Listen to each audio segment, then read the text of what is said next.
جعفر جن امام حسین کے پاس پہنچا، مصدقہ روایات میں ہمارے پاس، اس کی شادی ہو رہی تھی عاشور کے دن، تخت پہ بیٹھا تھا، اچانک تخت کے نیچے سے دو لوگوں کے رونے کی آواز آئی۔ جعفر نے کہا کون ہو جو خوشیوں میں رو رہے ہو؟ دو جن نکلے، کہ سردار ہم آ رہے تھے آپ کی شادی کے لیے، کربلا میں ہم نے دیکھا کہ ہمارے مولا کے بدن پہ زخم لگے ہیں۔ جعفر نے جیسے سنا لشکر کو تیار کیا، فوراً کربلا پہنچا۔ کہتا ہے جب کربلا پہنچا تو 4 فرسخ تک، جعفر کہتے 4 فرسخ تک انبیاء، ملائک، اجنہ، وہ مخلوق جو نظر آپ کو نہیں آتی وہ کھڑے تھے۔ میں نے کہا میں خود کو مولا تک پہنچاؤں تو کیسے پہنچاؤں؟ کہتا ایسی سوچ میں تھا کہ امام حسین نے وہیں سے آواز دی، جعفر حسین کے قریب آ۔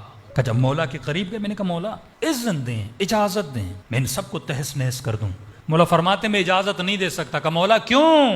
کہ خلاف عدل ہے جعفر، تو ان کو دیکھ رہا ہے وہ تجھے نہیں دیکھ رہے۔ کہ مولا انسانی بھیس میں آ کے کروں گا۔